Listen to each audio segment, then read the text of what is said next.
Vamos tentar compreender um pouco melhor o que é que disse a matéria da Malu. Eu já estou na linha com a médica ginecologista, ela atua no Hospital Universitário, aqui no estado de Alagoas, da doutora Thaíse Ferro, a quem a gente agradece, viu, doutora, por nos atender. Um bom dia. Oi, bom dia, Elias. Bom dia, ouvintes alagoanos. É um prazer estar com vocês aqui falando sobre um avanço na medicina.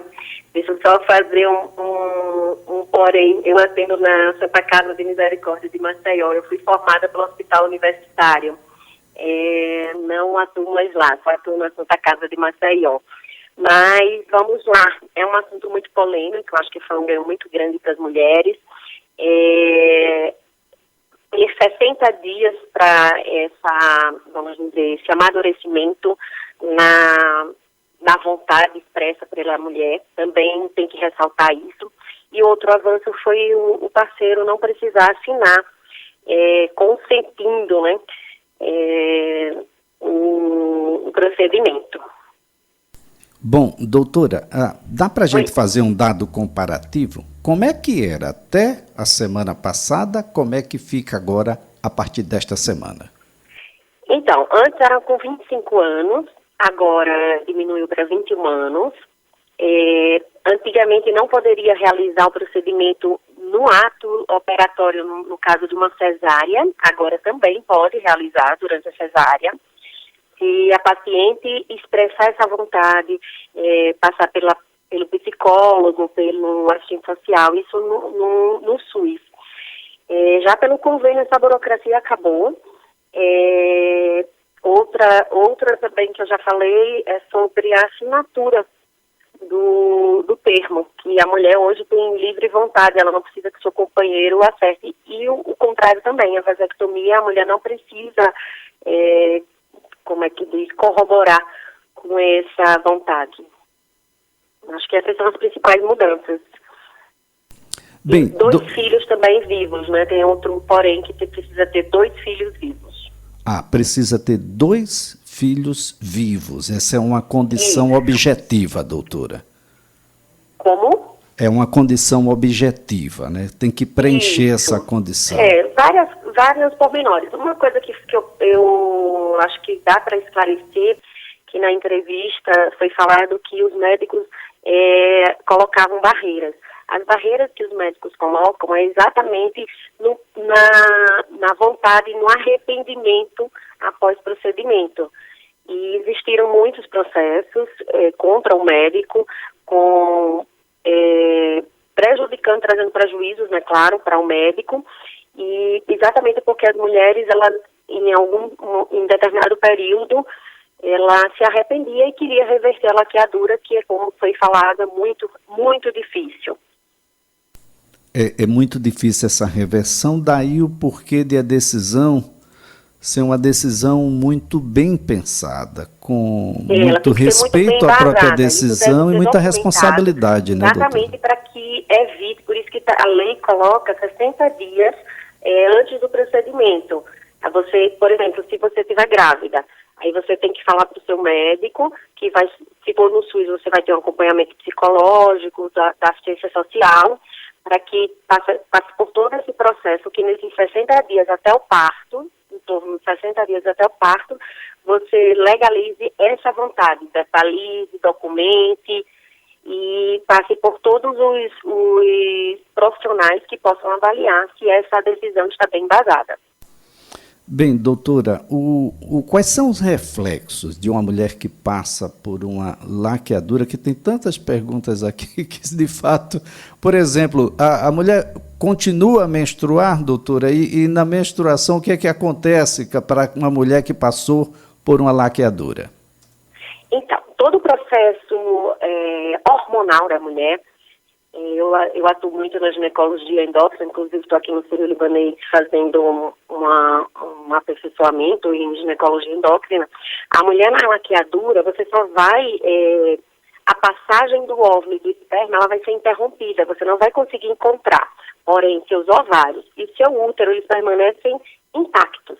Inclusive, a literatura ainda não explica, mas muitas mulheres relatam que após a laqueadura o fluxo menstrual fica mais intenso. Cientificamente, a gente não tem nenhum embasamento que possa justificar, mas é muito comum as mulheres reclamarem do aumento do fluxo pós laqueadura tubária. Bem, doutora, uma vez passado pela laqueadura, a gente vai ter aí uma condição diferenciada. Tem outros reflexos na vida, eu digo na saúde feminina mesmo, na condição de mulher que precisa ser aqui elencada, que precisa ser melhor detalhada, doutora? De maneira nenhuma, de forma nenhuma. É apenas o trajeto. Vamos dizer, você vai interromper uma estrada, que seria única e exclusivamente a passagem do óvulo para encontrar com o espermatozoide.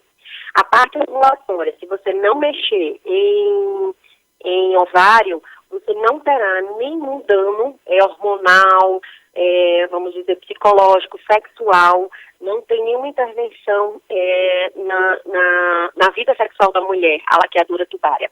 Os riscos cirúrgicos, eles existem, como em qualquer procedimento cirúrgico, mas se você está decidido, se você está com um médico adequado, que tem experiência, expertise nisso, os riscos vai estar no hospital legal, então os riscos eles vão ser diminuídos, que seriam de infecções, seriam riscos operatórios basicamente. Mas pós-operatório não tem nenhum dano para a mulher, nem hormonalmente falando, nem sexualmente falando, nem psicologicamente falando. Agora, doutora, é apenas um método contraceptivo, é apenas isso, que ninguém busque a laqueadura por outros motivos, nem na busca de um outro resultado qualquer, é assim que a gente deve pensar? Isso sim, isso é real, é o método contraceptivo definitivo, a gente chama. Nós temos os métodos contraceptivos que são reversíveis, por exemplo, a anticoncepcional oral, os anéis vaginais, os DIUs, que o DIU a gente chama de longa permanência, porque você fica com o DIU durante 5 ou 10 anos. Já a laqueadura é único e exclusivamente método contraceptivo definitivo. Doutora, tem ouvintes aqui perguntando sobre, tem desvantagens, tem riscos, qual é a eficácia do procedimento? Então, existem relatos na literatura de reversão de laqueadura, que é uma coisa super rara, mas risco é o cirúrgico, entendeu? O único risco seria da cirurgia em si, porque a cirurgia, todo mundo acha a cirurgia é uma coisa besta, é rápido. Claro, a cirurgia de laqueadura é uma das cirurgias mais simples da ginecologia. Porém, todo o contexto cirúrgico, sempre existe a possibilidade de sangramento, de infecção, de reações alérgicas, então os riscos naturais de qualquer procedimento cirúrgico. Porém, de dano, não. Bem, doutora, a remoção de útero e retirada dos ovários com esse fim é vedada aqui no Brasil? Na verdade, isso é contraindicado. Não existe retirar o útero como procedimento contraceptivo. O útero, ele é um órgão pélvico que as mulheres acham, todo mundo acha, não, e realmente, ele é unicamente, exclusivamente para gestar, para manter o embrião, para gerar o bebê dentro da barriga da mulher. Porém, ele é um órgão pélvico que ele ancora muitas estruturas, ele dá lubrificação, ele transfere a lubrificação para a vagina feminina. Então, as mulheres, para que utilizam, tem muitas mulheres que chegam no consultório, eu quero tirar o meu útero, não serve para nada, eu fico sangrando, não sei o quê. Isso não é legal. E muito menos retirar os ovários sem necessidade, porque a mulher sem os ovários ela vai entrar numa menopausa precoce, e a menopausa ela causa danos terríveis para a mulher, ou seja, ela pode ter, no caso de retirada de útero, ela pode ter prolapso de órgãos pélvicos, que seria de vagina, de uretra, de bexiga, tem incontinência urinária, tem ressentimento vaginal. O dano para a mulher sem útero assim, muito a longo prazo, ele é realmente danoso, vamos dizer, ele causa muitos transtornos que a mulher vai precisar de vários tratamentos. E o ovário também. costumo falar que a mulher não deve ser castrada. A castração seria retirada de ovário e útero. E existem muitos casos, assim, muitos cirurgiões, eles não têm noção do que podem, a longo prazo, causar para a mulher. Nós que somos ginecologistas, eu que trato da parte de hormônio, de menopausa, eu cuido muito de pacientes com menopausa, eu fico assim chocada, porque as mulheres chegam no consultório com vários distúrbios sexuais, você estuda com distúrbios psicológicos, porque os ovários, eles produzem hormônios que são essenciais para a mulher. O estrogênio, ele é vida. Ele participa de praticamente todas as células femininas, desde o cabelo até a memória, passando pelo humor, pelo psiquiátrico da mulher. Então, a mulher, você induzir uma menopausa com objetivo apenas contraceptivo, isso é realmente uma agressão à mulher. Só que as mulheres não sabem, muitos colegas também realmente não têm tanta, não se aperfeiçoam, não são especialistas na saúde feminina, então vem como um simples órgão, mas o dano e esse sim é desastroso para a mulher. Bem, doutora, então nós temos aí novas regras, não há mais a necessidade do aval do cônjuge para que a gente tenha laqueadura. Isso passa a ser um elemento de vontade, primeiro, de vontade da mulher, uma vontade que precisa ser respeitada, mas que deve essa vontade concorrer com a possibilidade clínica, né, doutora? O médico não vai fazer aí algo que ela não esteja com as devidas condições clínicas para a realização. Isso deve ser isso foi um avanço muito bom para a mulher. Eu acho que a mulher precisava dessa liberdade de decidir pelo seu corpo. Eu acho que foi, assim, de extrema importância esse artigo que foi colocado. Porém, essa mulher, ela precisa sim ser avaliada, porque é um método contraceptivo irreversível. Você não vai conseguir, por exemplo, eu sou laqueada, vamos dizer, naturalmente. Eu não posso ter filhos porque eu tenho uma obstrução tubária. Só que a minha não foi por cirúrgica. E isso é uma causa de infertilidade, entendeu? Eu mesmo, como pessoa, como mulher, eu não posso, eu sou infértil. E isso, a mulher quando ela decide pela cirurgia, ela está decidindo ser infértil. Então, com certeza, ela precisa ter um acompanhamento psicológico para que essa ideia, essa vontade, ela seja bem embasada e, consequentemente, ela não tenha arrependimento no futuro. E isso é muito importante para nós, médicos, que estamos do outro lado, porque ontem eu tive aqui uma aula sobre gestação na adolescência. Meninas de 12, 14, 15 anos grávidas. Então, a gente precisa, sim, dar oportunidade de contracepção a essas mulheres.